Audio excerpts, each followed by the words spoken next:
Kosekana nyinyi mashabiki kwenye mchezo wa kesho? Of course shabiki ni mchezaji wa 12. Utaratibu katika mpira anapokosekana shabiki kidogo kuna udhaifu. Na hii imetokana na adhabu ambayo klabu yangu wamepigwa na CAF. Kwa hiyo mimi naamini baadhi ya mashabiki wa Simba hii itakuwa kama fundisho kwao kwa vitendo ambavyo sio rafiki na havileti afya katika mpira. Kwa hiyo waangalie hii kama onyo lililotolewa kwa klabu yetu, kwa sababu tumepata hasara kama 3 katika mechi ya kesho. Ya kwanza kutokwenda kuisupport timu yetu. Ndivyo? Pili ni mapato. Na 3 ni adhabu ambayo klabu yetu inapata hasara ya kutoa milioni 200 ambayo haina tija yoyote. Yaani hawana faida yoyote ambayo wanaipata. Kwenda kutoa sehemu ambayo hela ilikuwa inaweza kwenda kufanya kitu kingine, tunaitoa kwa sababu ya vitu ambavyo havina msingi. Kwa hiki ni lazima tukichukue, kwa sababu sasa hivi klabu yetu imekuwa ina matukio ya ajabu sana. Matendo haya ya kupigana, aidha mashabiki wenyewe kwa wenyewe au mashabiki wa Simba. Tumeshaona kuna video ilitembea sana kwenye finali ya shirikisho Zanzibar. Mtu ameenda na familia yake, amebeba familia yake kwenda kufurahia mpira.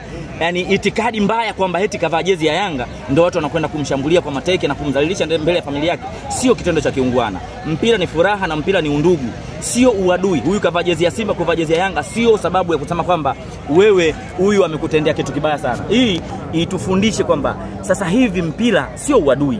Mpira ni urafiki na undugu. Kwa hiyo mimi naamini leo mimi nakwenda uwanjani na ninaweza nikakaa katikati ya mashabiki. Sio ninaweza, nakaa katikati ya mashabiki wa Yanga. Tukiwa tunaangalia mpira burudani kabisa. Na tunafurahi kwa sababu hawa Yanga tuna ndugu zetu.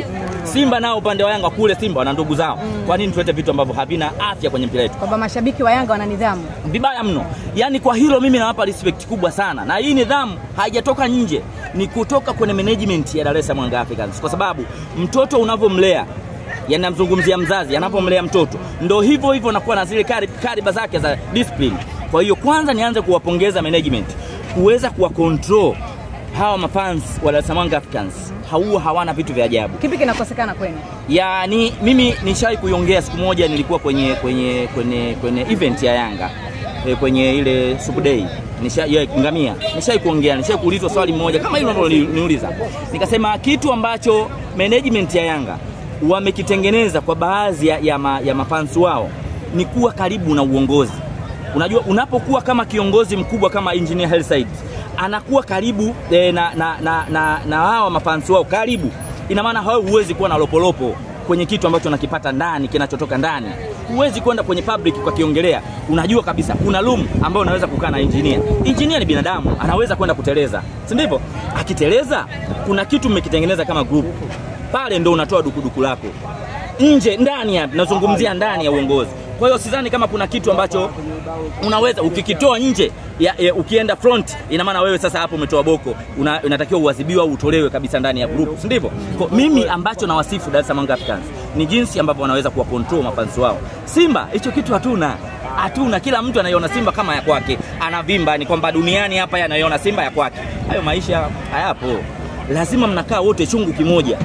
Ile slogan yetu ya nguvu moja haipo sasa hivi ndani ya Simba Sports Club. Imebaki jina. Ani jina sasa hivi. Kila mtu akitoka kwenye uongozi anabaki kusema utaona, tutaona. Hicho kitu kinaenda kutugharimu wenyewe kwa wenyewe.